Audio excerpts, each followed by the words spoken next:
దేవుని పరిశుద్ధమైన నామంలో మీ అందరికీ ప్రభు పేరట మా శుభములు తెలియజేస్తున్నాము. ఈరోజు దేవుని వాగ్దానము, ఆకాశమందు నీవు తప్ప నాకెవరున్నారు, నీవు నాకుండగా లోకములోనిది ఏదియు నాకక్కరలేదు. కీర్తనల గ్రంథము 73వ కీర్తన 25వ వచనము. ప్రియ సహోదరి సహోదరులారా, ఆసాపు అనే భక్తుడు ఈ కీర్తనను రాశాడండి. తన జీవితంలో ఎన్నో కష్టాలు, శోధనలు ఎదుర్కొన్న తర్వాత దేవుని సన్నిధిలో కూర్చొని అతడు పొందుకున్నటువంటి గొప్ప ఆనందమును మరి ఈ యొక్క వాక్యం ద్వారా తెలియచేస్తున్నాడు. ఈ లోకంలో మనకు స్నేహితులు, బంధువులు, ఆస్తిపాస్తులు, అందచందాలు ఎన్నో ఉండవచ్చు, కానీ వీరంతా కూడా మనకు శాశ్వతమైనటువంటి ఆశ్రయాన్ని, నెమ్మదిని, సమాధానమును ఇవ్వలేరండి. మన ఆత్మకు నిజమైనటువంటి ఆశ్రయము పరలోకమందున్నటువంటి మన తండ్రి మాత్రమే. ఆయనే మన సృష్టికర్త, మన యొక్క సంరక్షకుడండి. లోకంలో ధనవంతులు, భక్తిహీనులు సుఖపడటం చూసి ఆసాపు మొదట బాధపడ్డాడు. కానీ దేవుని పరిశుద్ధ సన్నిధిలోనికి వెళ్ళినప్పుడు అతనికి జ్ఞానోదయమైంది. ఏంటంటే ఈ లోక సంబంధమైనవన్నీ కూడా తాత్కాలికమని, దేవుని యొక్క సన్నిధే శాశ్వతమైనదని అతడు గ్రహించాడు. ఆయన మన జీవితంలో ఉంటే లోకంలో ఏది ఉన్నా లేకపోయినా మనము తృప్తిగా బ్రతకగలమండి. ఈ వచనంలో దేవునిపై ఉన్నటువంటి సంపూర్ణమైనటువంటి ప్రేమను మనము చూడవచ్చు. మన ప్రార్థనలు కేవలము లోక ఆశల కోసమేనా లేక దేవుని కోసమా అని మనము పరీక్షించుకోవాలి. ఆసాపు వలె, ప్రభువా నాకు నువ్వు ఉంటే చాలు తండ్రి అని చెప్పగలిగే స్థితికి మనము ఎదగాలి. ఈ యొక్క లోక సంపద ఇవ్వలేనటువంటి నెమ్మది, సమాధానము దేవుని యొక్క వాక్యము, దేవుని యొక్క సన్నిధి మనకి అనుగ్రహిస్తుందండి.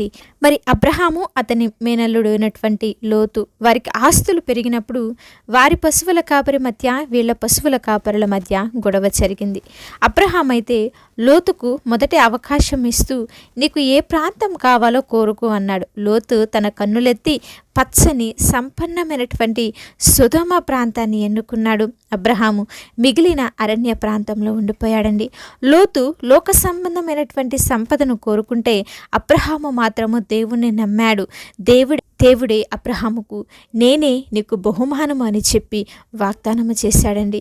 మరి రూతు భర్త చనిపోయిన తర్వాత ఆమె అత్త నయోమి తన స్వదేశమైనటువంటి మరి తన ప్రాంతానికి తిరిగి వెళ్ళాలని అనుకుంటుంది. నయోమి తన ఇద్దరు కోడళ్లను కూడా మరి అక్కడే ఉండిపోమని చెబితే ఒక కోడలు ఏం చేసిందంటే అత్తను ముద్దు పెట్టుకొని వెళ్ళిపోయింది. కానీ రూతు మాత్రము వెళ్ళలేదు. ఆమె నయోమితో నీ దేవుడే నా దేవుడు, నువ్వెక్కడుంటే నేను కూడా అక్కడే ఉంటానని చెప్పి పేదరికమైనా సరే ఆ సర్వోన్నతుడైన దేవుణ్ణి నమ్ముకొని వచ్చేసిందండి. తన స్వదేశాన్ని, అక్కడి లోక సుఖాలన్నీ కూడా రూతు వదులుకొని దేవుని యొక్క సన్నిధినే కోరుకుంది. అందుకే దేవుడు ఆమెను యేసుక్రీస్తు వంశావళిలో చేర్చాడు. కనుక ప్రియ సహోదరి సహోదరులారా, ఈనాడు మనము చూసినటువంటి అబ్రహాము, రూతు, వీరి జీవితాలు మనకి ఎంతో గొప్ప పాఠాన్ని నేర్పిస్తున్నాయి. ఏమిటంటే లోకంలో ఉన్నవన్నీ కూడా తాత్కాలికమే అని, ఆ దేవాది దేవుడు మాత్రమే శాశ్వతమైనటువంటి వాడు. కనుక ఆసాపు వల్లే మనము కూడా ధైర్యముగా, ప్రభువా ఆకాశమందు నీవు తప్ప నాకెవరున్నారు, నీవు నాకుండగా ఈ లోకంలోనిది ఏది కూడా నాకు అక్కరలేదు అని చెప్పగలిగే ఆత్మీయ స్థితిలోనికి మనమందరము కూడా ఎదగాలనే ఆయన ఆశపడుచున్నాడు. ప్రియ సహోదరి సహోదరులారా, ఈ లోకమైనను ఈ లోకంలో ఉన్న వాటివైనను వేటి వైపు కూడా చూడకుండా ఒక్కసారి మన హృదయాలను పరిశీలించుకుందాం. మన సంతోషము లోక వస్తువుల మీద, ఈ లోకంలో ఉంటున్న అందచందాల మీద ఉన్నదా, డబ్బులో ఉన్నదా, లేక దేవుని మీద మన సంతోషం ఉన్నదా?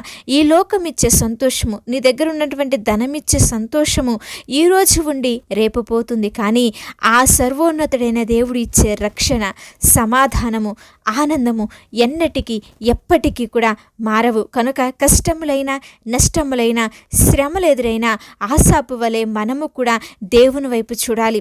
ఆయనే మన సర్వస్వం అని ఎప్పుడైతే నమ్ముతామో మనము ఊహించని వాటికంటే అత్యధికమైనటువంటి మేలులతో నింపుతాడు. మనం అడిగిన దానికన్నా కూడా గొప్ప స్థితిలో మనలందరినీ కూడా నిలబెడతాడు. అబ్రహామును ఆశీర్వదించాడు, లూతును ఆశీర్వదించిన దేవుడు మరి ఈరోజు మనకి ఉన్నాడు. కాబట్టి మనము కూడా ఈ లోకంలో ఉంటున్న వాటి వైపు చూడకుండా సర్వోన్నతుడు, సజీవుడైన దేవాది దేవుని మీద ఆశ పెట్టుకుని పొందుకొని ఆయన ఇచ్చే సంపూర్ణమైనటువంటి సమాధానము, సంతోషమును మన జీవితాలలో పొందుకుందాము.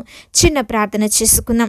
మహాపరిశుద్ధుడా, ప్రేమ కలిగిన మా తండ్రి, గొప్ప దేవ, ఉన్నతమైన శక్తి కలిగిన పవిత్రమైన మీ నామమునకై స్తోత్రములు చెల్లించుచున్నాం. మీ యొక్క వాక్యం ద్వారా ఈనాడు మీరు మాతో మాట్లాడినందుకు స్తోత్రములు. అవును ప్రభువా, ఈ లోకంలో మీరు మాకుండగా మాకు ఏది కూడా అక్కరలేదు. ఆసాపు వలె, అబ్రహాము వలె, రూతు వలె మేము కూడా తండ్రి మా జీవితాలలో మిమ్మల్ని మొదటి స్థానంలో ఉంచుకునే కృపను మాకు దయచేయండి. ఈ లోక ఆశలు, ధన వ్యామోహం వైపు, ఈ లోకంలో ఉంటున్న అందచందాల వైపు మా హృదయంలో వెళ్లకుండా నీ సన్నిధిలోనే, మీ ప్రార్థనలోనే, నీ వాక్యంలోనే మాకు సంపూర్ణమైనటువంటి తృప్తి, నెమ్మది దొరుకుతున్నటువంటి సత్యాన్ని మేము గ్రహించి మీరు అనుగ్రహించే తృప్తిని పొందుకొనుటకు నీ కృపను ఈనాడు మాకు దయచేయండి. ఈ వాక్యం విన్న ప్రతి ఒక్క బిడ్డను, వారి కుటుంబాలను మీరు దీవించండి. నా యేసు నాకు తోడుగా ఉంటే చాలు అన్నటువంటి విశ్వాసముతో ప్రతి ఒక్కరూ కూడా ముందుకు సాగటానికి మీ కృపను అనుగ్రహించండి. నీ పరిశుద్ధాత్మ శక్తిని దయచేయమని ప్రార్థించుచున్నాం. ప్రతి ఒక్కరి ఎడల మీ ఉన్నతమైన కార్యములు జరిగించి, ఎంతమంది అయితే నీ యందు విశ్వాసం ఉంచి ప్రార్థిస్తున్నారో వారందరి ఎడల ఘనమైన కార్యములు జరిగించి, మేలులతో నింపి, ఆశీర్వదించి, దీవించి కృప కలుగ చేయమని మా ప్రభువును ప్రియరక్షకుడైన యేసుక్రీస్తు వారి అతి పరిశుద్ధ నామములో ప్రార్థిస్తున్నాము తండ్రి. ఆమేన్. అలాగే మీ ప్రార్థన అవసరతలు మాకు తెలియచేయండి. మేమందరము మీ గురించి ప్రార్థిస్తాము. దేవుని ఉన్నతమైన కృప మీకు, మీ కుటుంబాలకు తోడై ఉండి నడిపించునుగాక.